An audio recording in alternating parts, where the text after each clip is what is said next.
all costs. Then the last point I want to drop is that there's this, giving birth in Nigeria is promoted majorly culturally by selfish interest. So parents, they give birth as a means of social security safety net.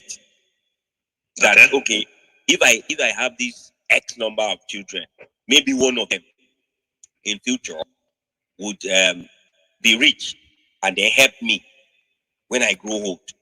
And that mentality now makes it so easy for people to give birth without counting the cost of raising the child, caring for the child, comprehensively.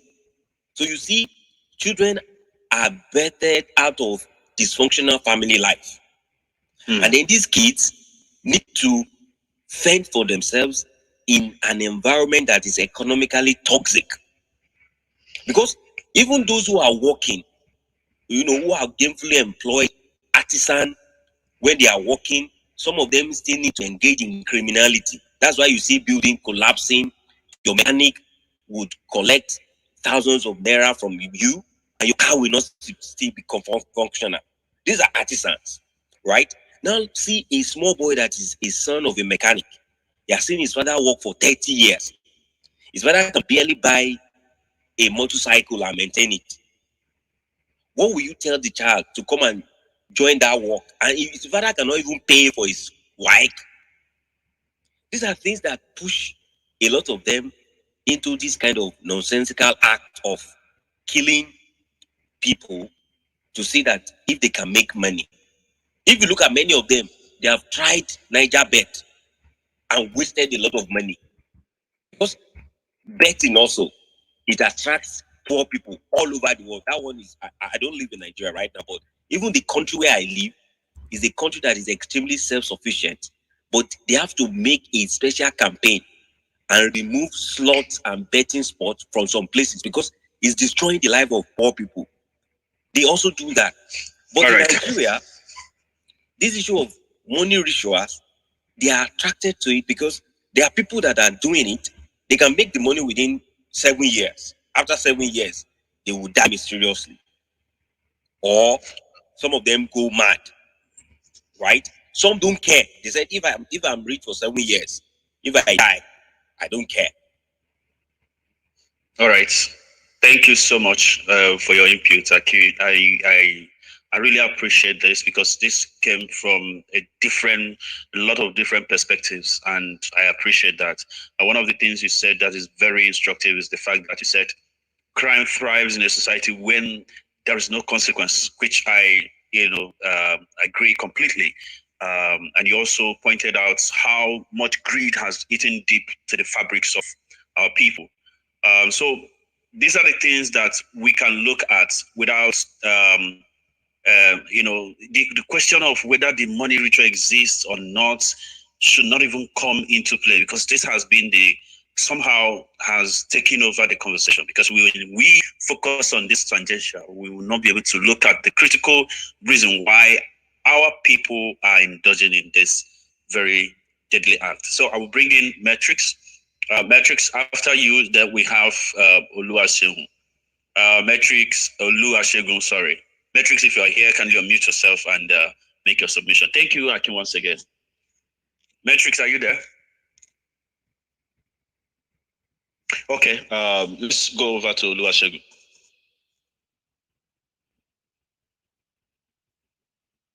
Hello, Oluwasegun.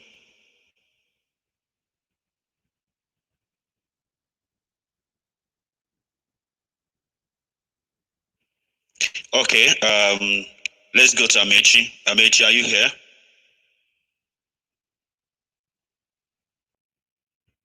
Please, can anyone hear me? Yeah, I can hear you. Yes, I can hear you. So what's going on? Okay, let's have you, Jacques. Okay, thank you very much, brother, for this. All right, you're welcome. So I'll first of all start by giving you two factors that led to this, and I'll also tell you what is likely to happen in the foreseeable future. First things first is money ritual a hoax? It's not a hoax. It's not a hoax at all, but the way it is being portrayed is not the way it is being done. I had the opportunity during my time when I did an undergraduate program at Obafemi Awolowo University. That was way around 2007, 2008. I left Nigeria in 2009. And I had the opportunity because I'm someone that has always been inquisitive of my environment, inquisitive of the people around me. I always love to ask questions. And there was this herbalist that was living close to us. And one day I decided to I took a pen, I got my jotter, I went with him and I sat him down and we had a conversation. Then yeah, the Yorubas call it Oshole. And I asked him, this thing, is it real? And he said yes. He said it comes in two forms. He said money rituals is done in two forms. One, for someone who is already rich but wants to keep the constant flow of that money and also seeks protection. Then there's another sort of money rituals which is used for someone that does not even have money at all. Then he made me understand. I asked him, is it possible that when they kill someone, they will put the person in the wardrobe, the person will be vomiting money? The man laughed. Said it doesn't work like that. The way it works is that if somebody does money rituals, he has to has a hand. That person needs to have a job or a business or a handiwork, which is going to be the catalyst for his growth. So, in other words, if somebody is a carpenter, if somebody is a painter, if somebody has a handiwork and he engages in money rituals, the money rituals he has done would propel him to make times 20 of the profit he was making, thereby becoming very, very rich. And I asked him, how is it possible he's going to get so much customers? And he made me understand something that majority of the people who will come and buy from him are not humans. There are some are spirits that will come and buy, but that is the way he has to grow. That is the catalyst for his growth. And now it now brings us to three factors. When you do social studies, those of us who did social studies way back in school, there are three agents of socialization. There are actually four agents of socialization. The first agent of socialization is the family. The second is the society. The third is actually the religious ground pair group, which are paired into one group. And the fourth is the government. And you look at it from the family group. Growing up as a child, we were taught to shun illegal wealth. We were taught that a person who has unexplainable wealth, we should not have any business with such people. Remember that time, Anambra person, when we were growing up as children, there's some certain amounts you will take to school. Your teachers will ask for your parents. They will ask you how you came across such money. When we see a man who became so wealthy, people will say, stay away from that guy. Then what happened was that we got to a point in our lives where we started throwing away those morals. We came into a period of materialism, social media, that now tends to expose flashy lifestyles. The society that was supposed to give us the morals shunned that lifestyle. The religious centers that were supposed to be a guide to our moral upbringing shunned these things. And the government in place encouraged it the more through the policies and the weaponization of poverty. In those days, a child in a family, you were prioritized if you were an intelligent child. But when we started growing up and you started seeing the poverty that was happening around, because let me tell you something, whether you like it or not, we may choose to agree or not. Money rituals and these things you see, the incessant killings you see in Nigeria in the 21st century, you may choose to believe it, you may choose not to believe it, are products of a failed country. Nigeria is a failed society. We don't want to believe it. Nigeria is a failed society. And these are the symptoms. These have been allowed to fester for too long. I remember when the Yahoo Yahoo started, I grew up in Benin. There used to be a very popular cyber cafe at Adesuwa Road called Monte Carlo. Those days when they were doing it, they said they were scamming white people, that the money they stole, they are returning it back. We had parents who were encouraging their children to go in. It's just like the case of a political talk, whom you give a gun, go and rig election on election day. He goes there, he does the job. Elections are over, the weapon is still with him. What do you think will happen? He will prey on those around him. And this is a Frankenstein monster we created. Society started measuring people, started basing the value of a human being by how much you had in your pockets. The church that was supposed to guide us even participated in it, because the church now these days, when you have money, you sit on the front row. When you don't have money, you sit at the back. The government further made it worse by weaponizing poverty, ensuring that the wealth of the land, the resources of the land is not evenly distributed. And these are the factors that led to these things.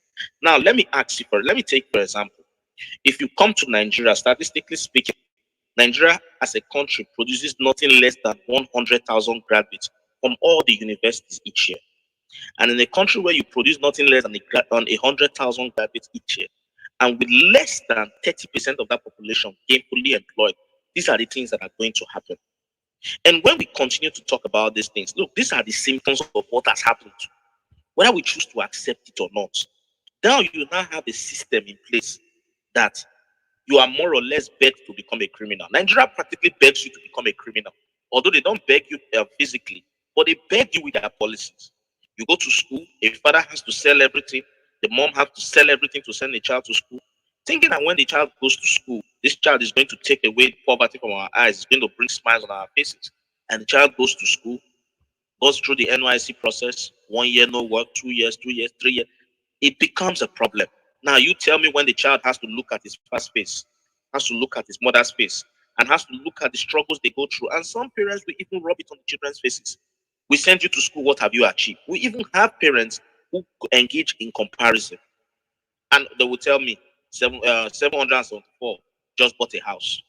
Anambra just bought his father a car. Jacques, what are you doing with your life? Now you look at our mainstream media, you look at our entertainment industry, they are also contributing factors, because we have music videos that promote this thing. You will hear songs like, if you don't get money, hide your face. What does it mean? It is telling you that if you don't have money, you have no dignity. And because everything in Nigeria is monetized, in Australia where I live, you cannot tell a rich man from a poor man, because we live in an egalitarian society. In Saudi Arabia, when I went to do a job in Saudi Arabia, I discovered that the minimum wage of Saudi Arabia was 5,200 riyal, which is equivalent to about 500 and something thousand naira. Imagine in a country like that where somebody earns like 500 and something thousand naira. Who would want to go into crime? And in the past 20 years, the Saudi government has only executed in the past 20 years, they've only executed 2 people. But you come to Nigeria, like my brother said, in a society where there are no consequences, crime, anarchy will thrive, because we reward criminality. A man goes to school, a man becomes a public office holder. He steals money on election, he steals money on election day, he comes to share money for people, because we have no consequence in the country called Nigeria. So you can practically do things and get away with it. Thank you. I heard the mic.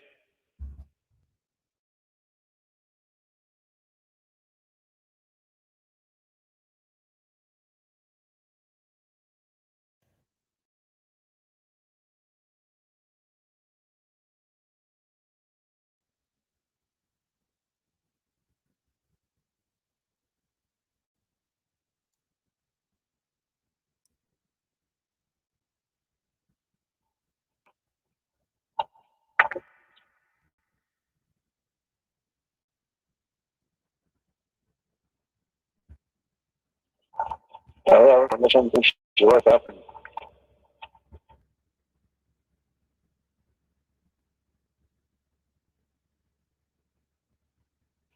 Um, I'm sorry, everyone. My network yanked me off, but I'm back now. Thank you, Jacques. At some point, I was listening to you before you know it.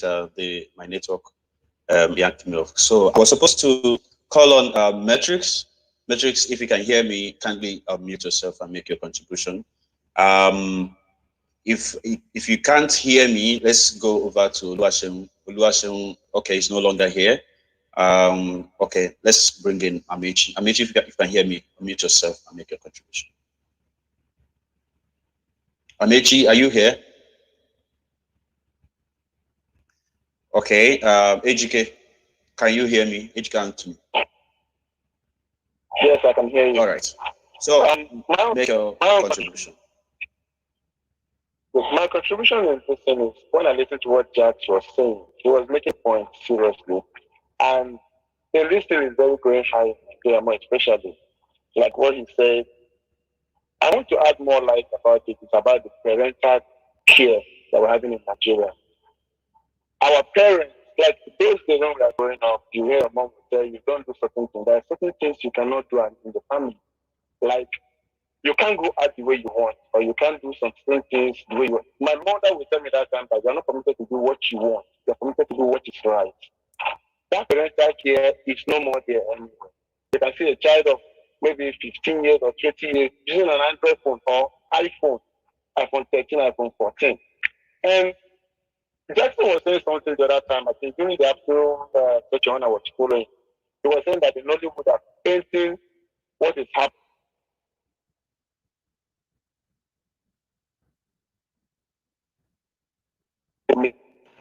Okay, it seems like we. Are you back? What the Nollywood are doing, if you watch Nollywood very almost, and they will definitely show you that any of this thing that you are trying to do is going to be deadly. So my own opinion is this is the time that we should go back to our parental care. Let the parents have the children around them and also advise them for what. Hello, are you hearing me? Yeah, I can hear you, but you are talking about parental care. You know, most of the parents don't even understand the modern media more than the young people. So how are they going to control them? Can you hear me, Ejike? Hello, Ejike, are you there? Ejike, I can hear you. If you can hear me, continue with what you are saying. I actually wanted to ask you a question.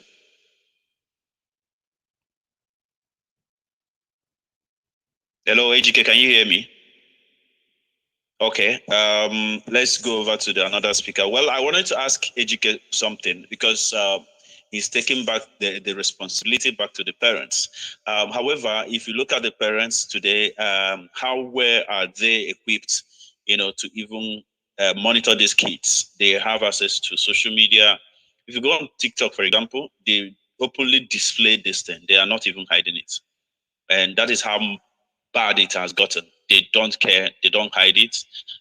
Matrix, you have been raising your hand and I've been calling you and you have not been responding. If you can hear me, kindly unmute yourself and make your contribution, Matrix. Okay, thank you, boss. All right. Sorry, I want to take shower, my brother. Sorry. Actually, see, the fact is that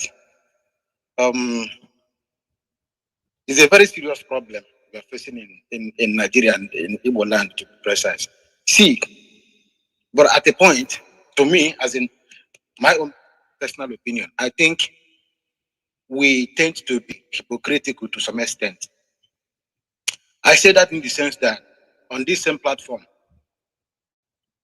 we have seen a lot of people,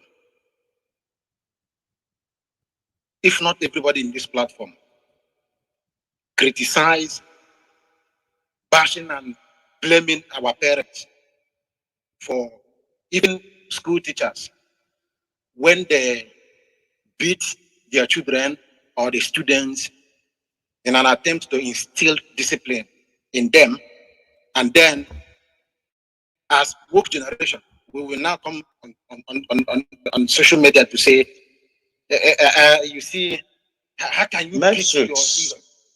Metrics, I would like to say, I understand where you're coming from, but I would like to add that this menace didn't start today. It started with Wayo and gets to 419. Now Wayo has turned to Yahoo. And of course, getting to Yahoo Plus. So it's not a question of well, go ahead. Let me hear you. The fact is that in those days, at least the rate at which this situation was then is not the same as it is right now. In those days, or back in the days whereby parents had that privilege to instill discipline on their children, you hardly see a child of 17, 18, 20 years killing anybody in the name of rituals or going into Yahoo stuff. You don't see that in those days because at least you have the fear of your parents.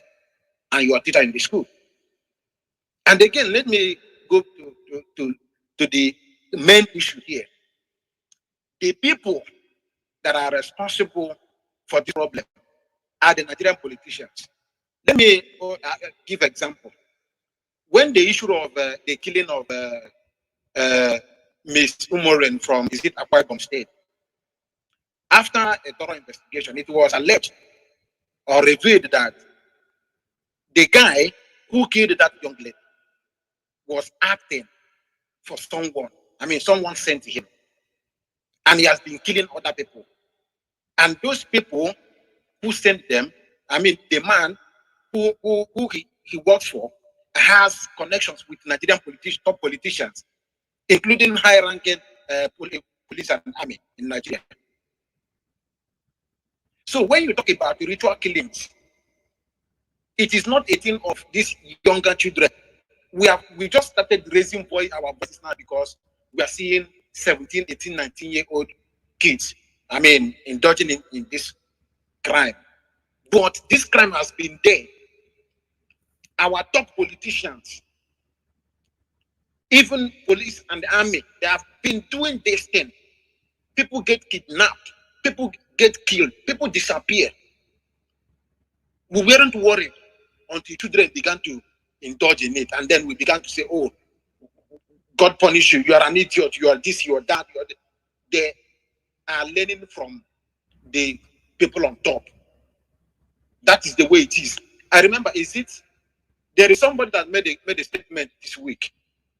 He said that a lot of our incumbent National Assembly members are drug barons and 419 at the same Yahoo men. A lot of them. And I can tell you authoritatively of a current serving member of the National Assembly who is a strong Yahoo man. Maybe you call him a Yahoo boy. They don't deal in 500,000 deal or $1 million deal. You consult them when, it's something we need to dig deep. So if we must, fight this criminality in Nigeria, we have to take the word to the politicians, to those at the top, because that is where they are learning from. All right. Thank you. Thank you so much, Metrics, for that submission. So I will go straight to Amechi. Amechi, you may want to unmute yourself. We will be closing by 9:30, so please make it as snappy as possible so that we can accommodate everyone. Amechi, if you can hear me, you have been raising your hand. Kindly make your suggestion or your input. Okay, Prosper. If you can hear me, unmute yourself, Prosper. Yeah, good evening, everybody. Yeah, can you hear me? Yes, I can hear you. Okay. This whole thing to me, this whole thing starts with the government. First of all, the government has a big role to play on this whole killing, money rituals, and everything. Then, secondly, the parents has a role to play also. Now, I could remember far back, after my secondary school, I wasn't even really thinking about making money that much. I was thinking of furthering my education, trying to become who I want to be, like go to school and become a better person. Now, you see a boy of 14 years old, they will tell you they won't go sachet, they won't make money, they want to drive the latest Benz. The government failed us, and the parents of now these parents, they failed the children also. That's why we've seen situations whereby parents are giving their kids to one senior boss in the street to learn work, this normal Yahoo of a thing, and at the end of the day, what did they gain out of it? So a parents of nowadays has a lot of role to play, and our government is not even helping matters. We need to hold our government accountable for all this. Like our brother said, minimum wage in Saudi Arabia is up to 500,000 naira if you convert it to Nigerian money. Look at Nigerian minimum wage. Look at the minimum wage in Nigeria for over the years. How much is it? And I think it's now time for federal government to make a law. You can't give birth. You shouldn't, as a parent or as a married couple, you shouldn't give birth to more than 3 kids. You shouldn't give birth to kids you can't take care of comfortably. At least 1 or 2, you're okay. When you know your financial capability and you're giving birth to 7 children, what do you expect? You know your financial capability, you are getting married to 2, 3 wives and giving birth to 20 kids. What do you expect? How do you expect how do you expect the society to feel? They will become nuisance. Ironically, what you just said now happens more in the north, and whereas this ritual activity happen more in the south. So how would you reconcile this? It still all falls back to the society. Yes, it happens in the north, but there are situations whereby in the south here we have issues like that, giving birth to 5, 3, 4, and they still can't take care of their kids. They still can't take care of their kids. I think I would like to think the problem may not necessarily may not necessarily be because of the number of kids they give birth to. I am not advocating for that, but I think it's largely on the attitude, the moral standard of the people, the greediness of the people. Because if someone in the north who has up to 10 kids, and all the kids are not indulging in money ritual, and someone in the south with 5 kids and they are indulging in money ritual, you wouldn't say it's because of poverty that makes the person down south to get involved in money ritual. Because the person in the north, despite the fact that he has more kids, he's not indulging in money ritual. So I think it has a lot to do with moral. However, you are still entitled to your opinion, and what we are looking at is how do we mitigate this very problem? Because you are suggesting that government should make a law, and remember, someone rightly pointed out that people who are in government practically are engaging in this, or they are even the bigger fishes, who indulge in this very active. So how do we expect them to make a law that will prevent them from their usual activity? I think it is something that you may not be getting anytime soon. So that's what I think anyway. But go ahead. Yeah, like you rightly say, all what you said is true, the fact and truth about it. But still, the society has a role to play. As in, okay, the Bible says, train up a child in the way he should grow, so that when he's old, he will not depart from it. If the government has failed on his own part, then what about the family where these children are coming from? What is the father doing? What is the mother doing? My father is a retired soldier. Even at even up to now, as I'm talking to you, I'm more than 25. I'm approaching my early 30s. I can't still look at my father's face eyeball to eyeball until he gives me that room for that. This is as a result of the discipline and the fear he has instilled on us. You understand? But now, children, fathers of these days, mother of these days, you see a kid talking to a kid of 15 years old, 16 years old, talking to the father anyhow, or just walk out of the presence of the father. No discipline. How do you expect them? Okay, look at it was pasted on Twitter. A boy of 14, 15, 13, 3 kids. They left Delta State, all the way from Delta State to Benin City. They want to go and learn Yahoo. And their parents consented to it. They even said their parents was insulting them to go and learn, to go and do what their mates are doing. You can imagine. So if the government has failed, yes, no doubt about that, then the parents has really failed. The society, the parents has really failed. There's no family dignity anymore anywhere. There's no family dignity. So we need to start from the parents now. All right. We need to educate the parents now about it. Thank you. Thank you so much. It's also very ironical that Nigeria is one of the most religious people on Earth, planet Earth, I tell you, and we have the richest of the pastors and the biggest church, the biggest churches, with biggest auditorium. We have everything that has to do with religion, and our morals, our morals are falling very, very low. It's very, very low, extremely low compared to most of the countries.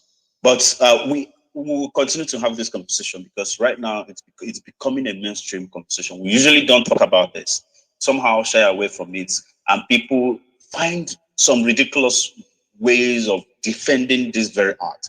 Now that it is coming at our various doorsteps, this is becoming very concerning because of where the trajectory where it's going to. Because if you look at the next couple of years, we may not actually predict exactly what we would have. We used to have Wayo metamorphosed into 419 to Yahoo. Yahoo now is getting another one, which is Yahoo Plus. So we may not know what may come in the nearest future. But I can tell you, if we do not do anything very drastic, it's going to get out of hand. So we bring on board Chidebelo. Sorry, Michael. Michael, you are raising your hand. After Michael, then we go to Sultan before Chidebelo. Michael, go ahead and make your contribution. Hello, good evening, everyone. Yeah, good evening. Yes, please. First of all, before I speak, I would like to say that I'm very young. I'm only 22. And this menace, I strongly believe that it will come, like curtailing this menace will have a lot to do with holding media influencers, religious bodies, as well as politicians. Some people spoke about parents as well as some people speak about discipline. But ask a poor man to jump and he'll ask you how high. The thing is, most of these teachers who are giving the discipline, they are parents. While I was going to high school, I graduated from high school 2016. During my high school days and before getting into college and all of that, even the teachers tell us, yeah, education is the key, but the governments have changed the padlock. And you have musicians who sing song like somebody said, if you don't get money, hide your face, or a school na scam, Shoni CC, load and cash out. And when you hear this kind of song, the things that religious bodies, as well as some of these are mega rich pastors who give us nothing but prosperity gospel, some of the things that they have failed to address through the front door of instruction and guidance has come in through the back door of art and music. So, like looking at some of all these things, we can't exactly say discipline because people are poor. To be honest, the average Nigerian is making very little compared to other people from other places. Again, let me bring in a very contrast example here. Between the North, statistically, the North has more number of poor people compared to the South. So why do we have this menace more in the South compared to the North? Okay. Responding to that question, first of all, the North has more poor people. It is true. In the North, there is less freedom. Less people are exposed to the internet. In the South, people live more flamboyant lifestyles. In southern Nigeria compared to the North, religion is not exactly as strictly enforced. There is reason why in the North you have people like Hisba and the relics of them. They are enforcing this thing, no management and some of these things. Where you have development and industrialization and people getting more knowledge, some of these things will come. The desire for a higher standard of living is typical in such places. Like you cannot exactly accept industrialization or accept development and leave out the bad sides without any involvement of maybe the people we have put into power. Since some of these systems don't exactly work in place, like it is true that the North is very poor, yes, but on average, like I'm not trying to be discriminatory in any sense, but considering that people in the North, they are more poorer, it is true they are more poorer, they are also less informed, and you don't exactly have the ease of or some freedoms that some people down south enjoy compared to in the north. Anybody who thinks it is not, I was born and bred in Kaduna. I was born in the north, grew in the north. So I know some of these things. People from the south enjoy some of these privileges that people in the north don't enjoy. So I think, like I said, it will go down to holding media influencers in the place of musicians who promote some of these things. And things now like Blackberry Niger or Big Brother Niger. Big Brother Niger, you find somebody who goes to Big Brother Niger and does whatever they want to after a short time. They are rewarded. So many people look at them, but some people who have PhDs, they don't have jobs. We don't celebrate some of these people. We don't. The election that people are talking about, some people are already promoting people who don't exactly have a lot to give. On Twitter, while I'm very grateful that we're having these kinds of conversation, because like people on social media who have this large following, who can reach so many people, are getting to speak more about it. I think more needs to be done in that sense. So holding media influencers accountable, as well as religious bodies and politicians, because if there are no policies to encourage rewarding people who are hardworking, I think this thing will be worse. And being woke, like people disrespecting parents and stuff. Several 100 years ago, it was not as good as 50 years ago. And today, and it will continue getting worse. So yeah, thank you for the opportunity. Thank you so much, Michael. You did justice to some of the questions and plus the topic. I thank you once again for that insight. Now we go over to Sultan of Aba. Sultan of Aba, if you can hear me, unmute yourself and let's have this conversation. Hello, everyone. Yeah, welcome. Thank you for the opportunity, and I'm very, very happy. You know, this issue that has been going on and people have been talking about it. It's a very complex issue if you listen to what I'm about to say right now. Because please go ahead. We want to understand that.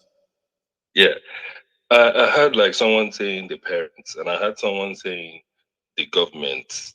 You can't forget the say the peer pressure that all these kids have from friends outside the family.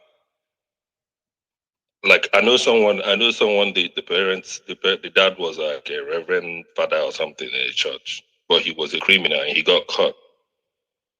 Right? So it's not only about family background. It's not only about the government. Yeah, the politicians are playing a very big part in it. What about the celebrities? What about the movies? What about the things we see online? Those are some of the problems. Because right now, any kid you see right now, I posted something before, like a few minutes ago.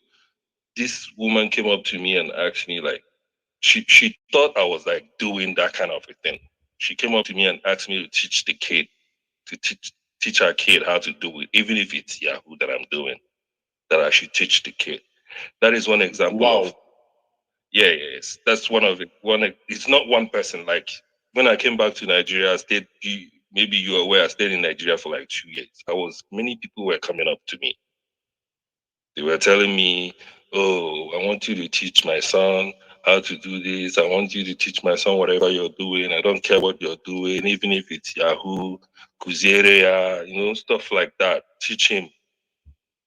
They don't care if there's going to be oath taking. They don't care if there's some sacrifice that I have to make or anything like that.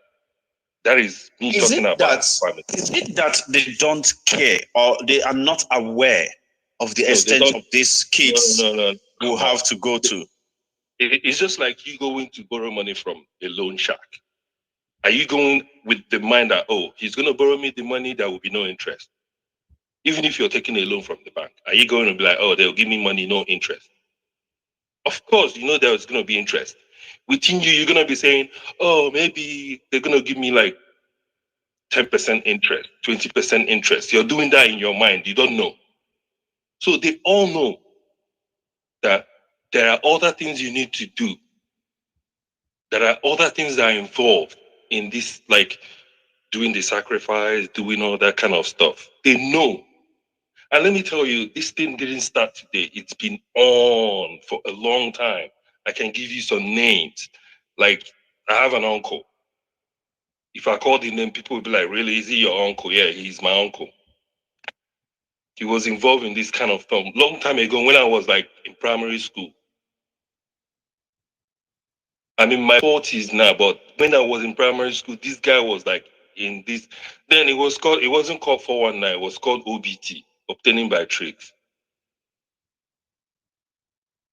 So this issue, to solve it, it's going to be very, very difficult. I'm going to be honest with you. I don't like beating about the bush. You can't solve it just like that. For example, this recent age group that is getting involved in it, they are lost. There's nothing you're going to preach to a 17 to 25-year-old kid right now, and they'll be listening to you. So all we have to do is start in the next generation that is coming up. Let them know the implications of doing something like this. Look at what's going to happen to you.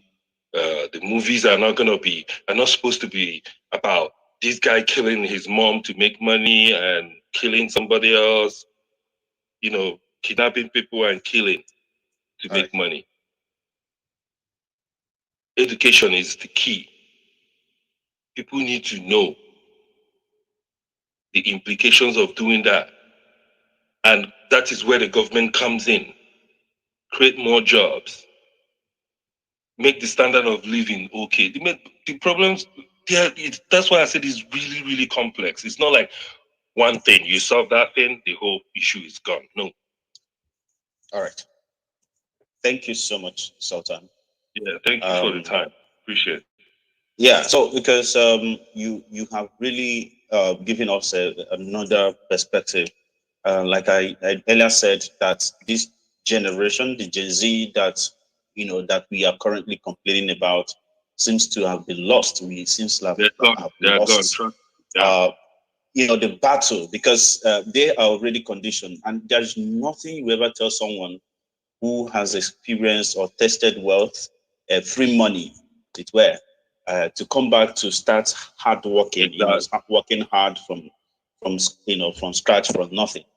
So it may likely be impossible. But then we'll continue to educate everyone. Carry on with this conversation. I want to believe that I would like to think as well that some of these parents don't really know the overall consequence of this action, because what you said is true. I've seen people who have walked up to me and tell me to teach their brother or their somebody around them, teach me what you are doing now.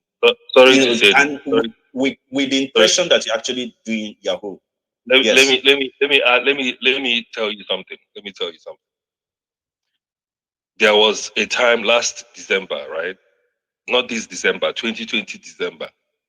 Before I left Nigeria, we were having this conversation with this group of it's like family, friends, and people that are close. So one of the guys came with somebody we don't know, but the person was introduced that evening. So we're all like chatting, drinking, and talking, right? And this issue came up of money ritual and stuff. You know what one of the guys said? If there's a way he can sacrifice himself to make the money for his people, that he would do it. Do you understand? So when you say the parents don't know the implications, they know. The parents know. A parent that comes up to you and be like, oh, I don't give a shit about whatever you did to make money, teach my son, whatever it is, I don't care. They already agree, they already made up their mind that even if you have to sacrifice something, do it. So the parents know. Some parents don't know. Just like I said. All right. The reverend father that has a criminal son. They burned the son. He was looking at it. They burned the son. It happened in Aba. Ask Aba people. They will tell you. All right. Thank you so much, Sultan. So Chidebele, what do you have to say to this very topic? Chidebele, are you there? Yeah. Oh, yeah. Good evening, everyone. Yeah, we can Yeah. hear you. Go ahead. Okay. Okay. Please So make it this is very yeah. snappy. I'm going to be very brief, but then I would like to rightly state that maybe most people that are saying that this ritual whatever is prevalent in the south may not have been in the north for any reason, to know what is going on there. So I can also say categorically that it is a national issue. It happens both in the north and in the south. And having established that, any other person that has stayed or is living in the north can attest to that. So let us not streamline it to a southern issue. However, I understand the fact that it looks more like it's a southern issue because we are the people, like someone said, who are very upfront with flaunting our wealth on the social media and all of that, which most people in the north wouldn't want to do because of religion and all of that. But then, let me quickly say that the major reason why we have issues like this is not just because parents didn't train their kids, but um, number one is peer pressure. Then children, one way or the other, are exposed to the internet even when they are not supposed to have gotten to to the level of knowing certain things on the internet. So these things come naturally to them by the way of their exposure and all of that. And there's nothing we can do about stopping them from being exposed to the internet because it has both the negative and the positive side of it. So I have a cousin in 2019 when we went home for Christmas. He finished secondary school. He just did YA that year. So the mother was saying that he's grown and he's giving her issues and all that. So my immediate elder brother decided to bring him to Abuja to stay in Abuja. Um, so when he got to Abuja and he's a businessman, takes him to his shop in Woosters on 5 where he sells building materials. So after a while, I invited him over to my own house to come and spend some weekend with us. So I was interacting with the young man. He told me that, oh, as an openly, that this thing we are telling him will not work, that he doesn't have the patience to stay and learn a trade or learn something or get involved in business and wait for like 5 6 days to be settled and all and to start his own business. That he needs quick money.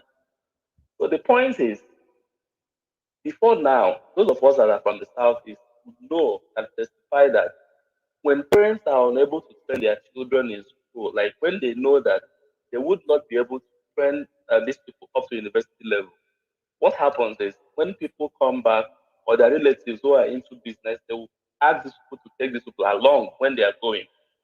So they pass through the Igbo apprenticeship system, and after some years of being under a particular order, as we call it, they get some settlements and start their own business. But now the reverse is the case.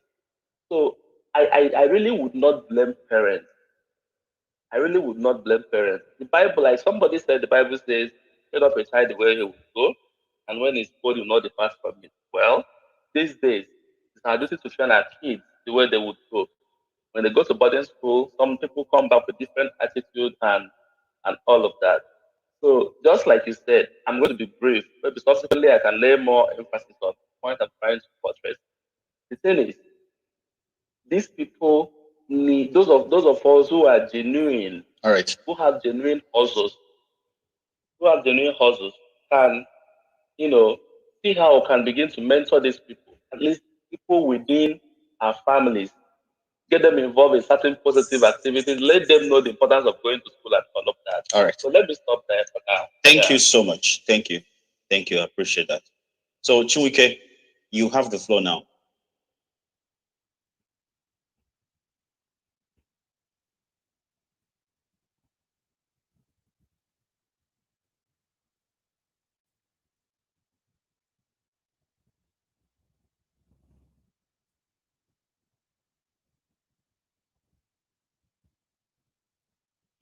Is anyone moderating the room?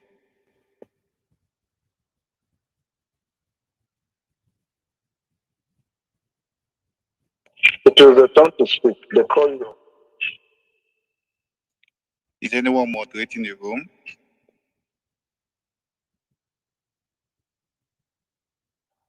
Another person just asked you to go on. I think he's having connection problem. Somebody else please speak before he connects, I think.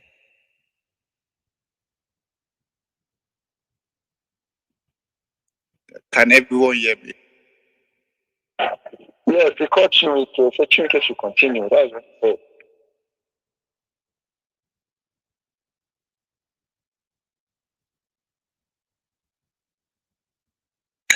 Mr. Chiwike, go on. So We can can hear everyone you. hear me? Yeah, we can hear you. Go on.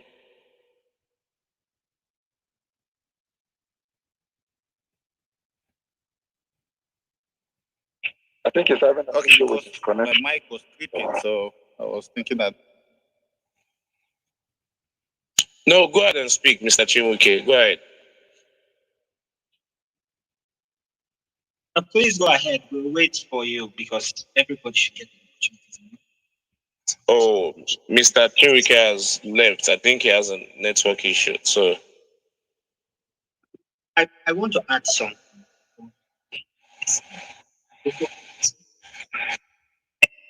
I, for a person, when I graduated high school 2016, I'm a regular Nigerian. At the moment, I'm in my final year, microbiology in India. When I graduated high school, I wanted to do medicine or psychology like a lot of other Nigerians. I worked very hard, passed my way, wrote jams.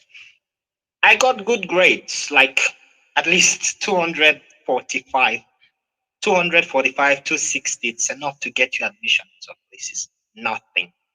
I got to a point of desperation where if somebody asked me, what do you want to do with your life? I just told them I don't know. Not because I did not have something in my mind, but I did not exactly know where the trajectory of my life was going. And I can only imagine some of these people who are like in such a case, like they get to a point where they were so hopeful and then suddenly there is like nothing for them and everything is all bleak. And then the society, which is broken, as we all know, keeps on forcing you to do stuff every single day. Some people say that like it's like the parents don't know, or some people don't know. Every single person, at least all the people I know of and I've heard of, everybody knows that anybody who ventures into rituals or something else, it costs something. Everybody knows. Everybody watched Nollywood movies when we were growing up. We all know that it costs something. And you hear people who say stuff like, even if I have to like kill this person, or sometimes it even becomes a joke. If you misbehave now, we use you to make ritual and everybody laughs over it. But there are some people who will like go the extra mile. So like I don't believe some people don't know about it. I believe I will still place emphasis on the fact that like most of these people on this application who happen to be a class of intellectuals that we do have, placing more perhaps pressure on the people we've placed in power and our religious leaders as well as our influencers. I hope it will be able to help us. On saying this generation doesn't have hope, to some degree, yes, because the damage is a lot. There are places in Nigeria that Jesus, you visit these places, you will have pity on them. Like even among the poor, these people are called poor. So if they find such a situation where they will do something, like even if it means robbing somebody or doing something evil to somebody else just to get out of that poverty cycle, like these people will do it. Some of them, it's not everyone, because I was at that point at some point in my life, just maybe 2, 3, 4 years ago. I was there and I've seen people suffering. So I think to some degree, well, education is very needed. Yes, it's very important. But if these intellectuals we have now will be able to put some pressure and some more force on the people who we are electing. Hopefully, I hope we will be able to make the best out of the already horrible situation because it's bad. It's bad. Thank you. Well, Mr. Michael, we've had situations whereby these people at the top there, like what's this stated? The largest case. These people at the top there are into this also, are into this ritual of a thing also, and they are not ready to do anything. So, what do you think as a people, as a society, what way can we go ahead to curb this menace? Because it's not really helping matters. If we continue this way, then I don't even know where we'll land ourselves. People at the top there, the politicians, the rulers, they are not even helping matters. What do you think is the way forward then for us to do? As a concerned Nigerian, I will state again because the government has failed us, at least the government we do have at the moment, it has failed us. And the only option we have, other than the individual effort of every single well-meaning Nigerians who run in the millions, other than their single individual, I think putting pressures on media influencers as well as religious bodies will help. Some of these churches, like the likes of Living Faith, Dunamis, and some of these others, some of them have like 10,000 people per Sunday. Some of these churches, they are so big, and if there are people who literally worship these religious leaders, we have people who do that, and if they are to come out and speak categorically against this, advocate for some of these things, I believe to some degree, like some people will gain some more hope because honestly, in the Nigeria I know of, there are some people who live on nothing but borrowed luck and blood of Jesus. Like that, there is just nothing else that is there keeping them. Borrowed hope, blood of Jesus, and the hope of better life abundance in paradise. There are some people who that's all they have.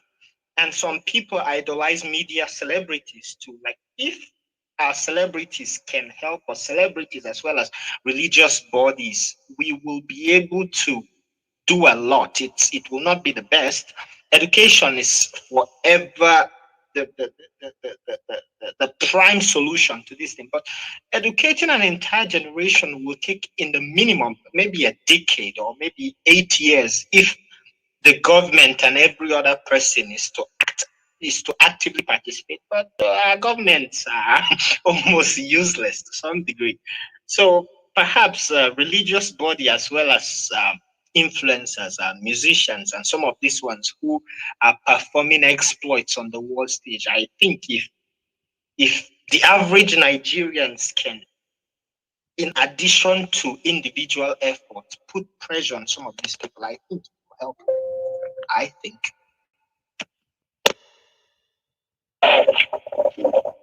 Matthew, I want to also add some light in what you said. I don't strongly believe that uh, pastors or religion leaders have the more role to play in this thing. I was not taught by any pastor, any religious body. This is, like I said earlier, it is the parental care that brings all these things. Yes, we know that politicians are failures in Nigeria, but we can't sit back and be blaming the politicians. Something needs to be done. What needs to be done is that look at your environment, where you are coming from. You know the truth. You have been exposed to some certain things that you can at least change some certain mindset of some people. That's why I keep saying the other time I said, parents care is very. You hear somebody, um, the parents will say, allow him to make what he wants to make, allow him to make his choice. He has the right to make his choice. When we are growing up, there was nothing like make your choice. There was a certain things that you can't decide on yourself. My mom will tell you that time that you are not permitted to do what you want, but what is right. So I think yes, musicians also have their own part to play. Like when you listen to musicians, like what somebody was saying, you don't have money, hide your face, cash out, all these things. Social media also have done, let me say, more harm to all these things. Because by the time a friend of you went to one of the biggest hotel, take a picture, and you're using it to oppress others. But by the time you have the backing of your parents, I say, see, don't worry, you get to this stage. Not encouraging you the wrong way, but encouraging you the more African culture. You know, we live all this African culture and we're practicing the foreign nation countries who are not helping us for years, but not be helping us. Can I interject? You say? Can I interject? I'm not getting what you're saying, but I said, can I respond? Can I respond to something? Yeah, sure. Go ahead. The reason why I did not, why personally, I'm speaking for myself, as well as a lot of people from the communities I speak for. The reason why I did not blame parents is because, first of all, these parents are poor. Like there's no going around that. Some of these parents do not understand the way social media works. They don't know anything about it. And some of these people are totally in the dark when it comes to social media. I'm talking about African culture.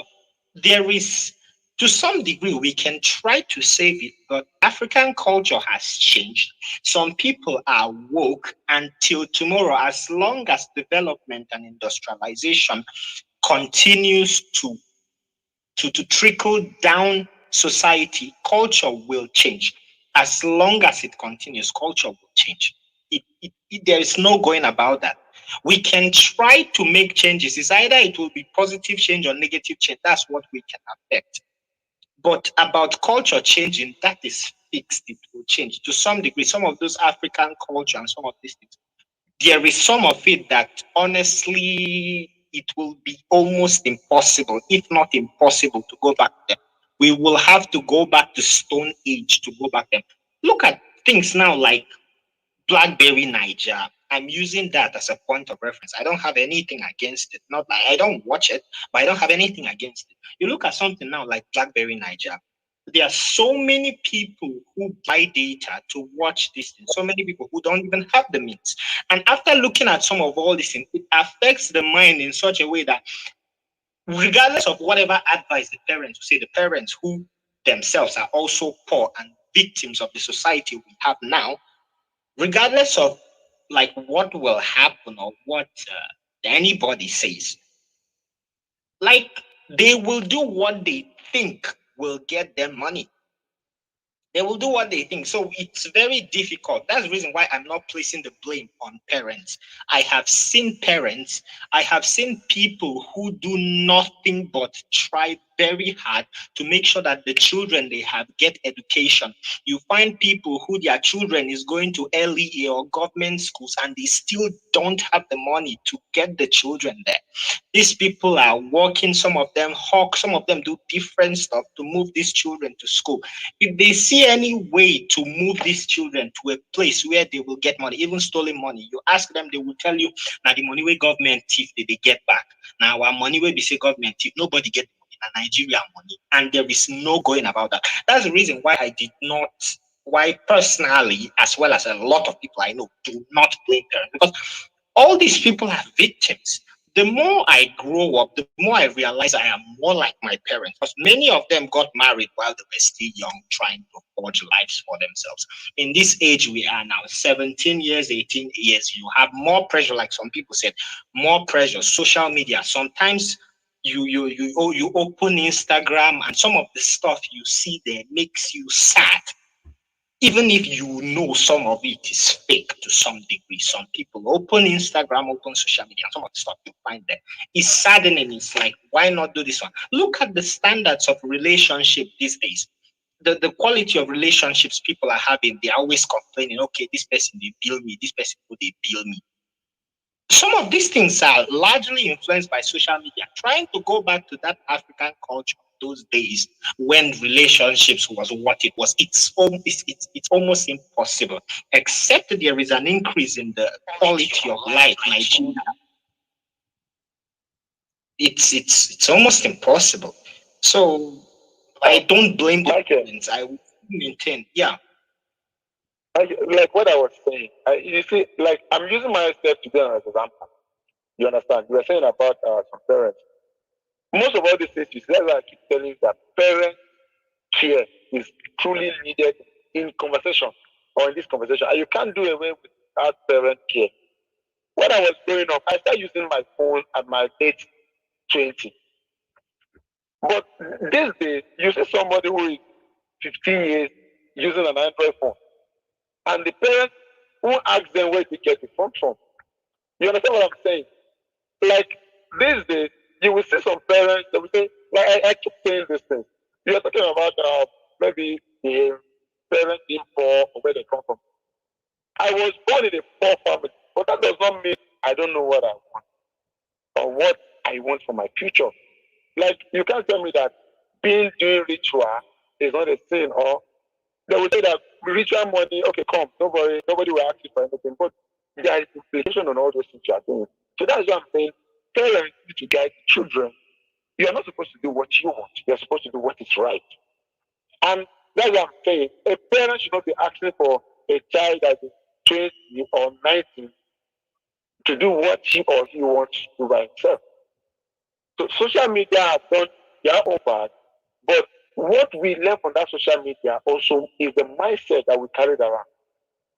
If a boy of 15 years is having a phone, an Android phone, what else do you want him to do with an Android phone at 15? Definitely should go to the internet and watch most things that happen around. Maybe Mr. B have a car, Mr. C have a car. That's what you'll be seeing on social media because everybody wants to snap and have fun on that social media. So it's the guide of the parent that will tell you, no, all these things are doing, they are not necessary. When growing up, you don't press for the presence of my mom. You don't talk when she talks. Pastor was saying something, saying his father is a military man, that even at his 30 now, he can't look his father eyeball to eyeball and talk to his father. Why? You see that there is no social media when it was coming up. There was, but the fear or the orientation being put by him, by his parents, is still living on him today. So I think, yes, church has their own part to play. Yes, social media or influencers also have their own to do. But the 90% job that should be done, I think, come from the parents and the friends you keep around. The friends you keep around also have to be cautioned too. Like my mom, if anybody finds you at home when we're growing up, when we're still with them, you have to tell her, who is this person? Where is this person coming from? I say, Mom, this is my friend. She will ask the person, who are you? If that person response is not good to her, she said, I don't want to see you with this person again. That's the one, that's the gap. So she set a gap between you and that person. The next time she sees you with that person, you're looking for trouble. So we should stop defending that parents have nothing to do about this. No, parents have more to do about this. That is what I want to say. Mr. Mechi has been raising his hand. There is no moderator, Mr. Mechi. I think you should just unmute and speak like. All right. Good evening. Oh, I've been raising my hand for a long time. One, Mr. Anambra, Mr. Uche has gone to listener. So, okay, what I have to say in this topic is that one, the family is the number one failure. Two, the government. One is the family because the family has not taken time to install discipline among their children. Growing up, my mom told us we are 7 in number. Yeah, I cannot choose anything for you. We can do whatever you want to do. But if you join police, don't bring your money to me. That was statement my mother made. She's not that educated. Yes.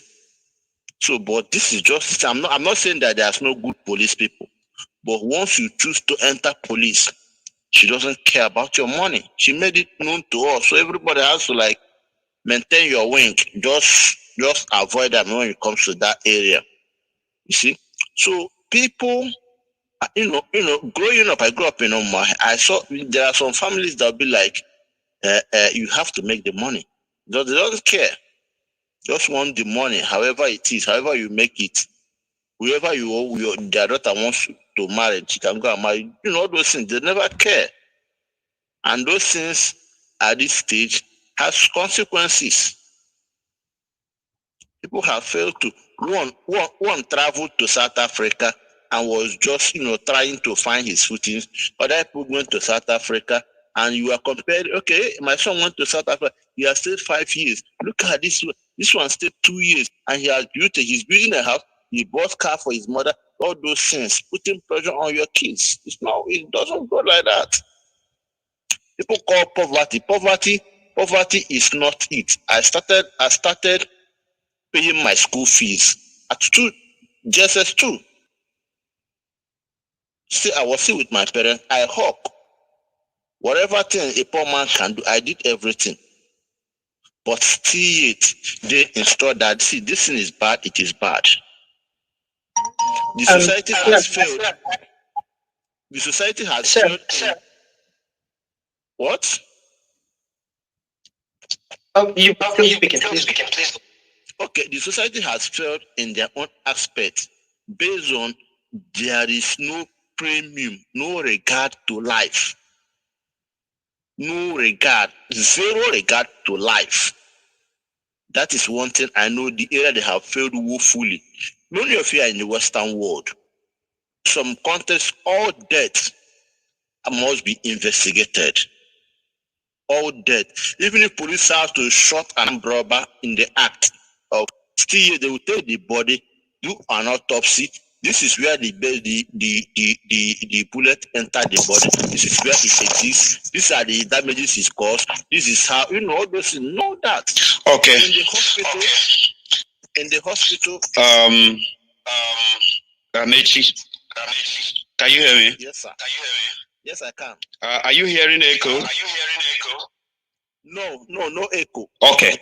I'm sorry for the delay. Is there any echo? None. Clear. Please. There is echo. All right. I was being impeded by a lot of bugs. But I'm back now. So we have to round up. We've heard everything everybody said, and we made all the necessary contributions. So we'll have this conversation next time. But for now, we have to call it a day. We have exhausted all the time. We're supposed to stop as far back as 9:30, but we continue to accommodate everyone. So I want to thank everybody for joining us, for being part of this very conversation. We cannot stop talking about this because it's very important. It is very, very important. We have to talk about it. We have to openly discuss this. The ritual killing is getting out of hand. Now, whichever party you belong to, if you belong to the party that don't believe in ritual, then you are fine. If you belong to the party that believes, then fine. But at the end of the day, what we are talking about is the consequence of this very action in our society. And we are all agreed from all the contributions made today, we have all agreed that this is very bad to our society. And it's a sign that we have failed as a country, as a society, as a people. So we can take this conversation to the grassroots, talk to your brother, talk to whoever that you can influence. And so many of you have made great suggestions.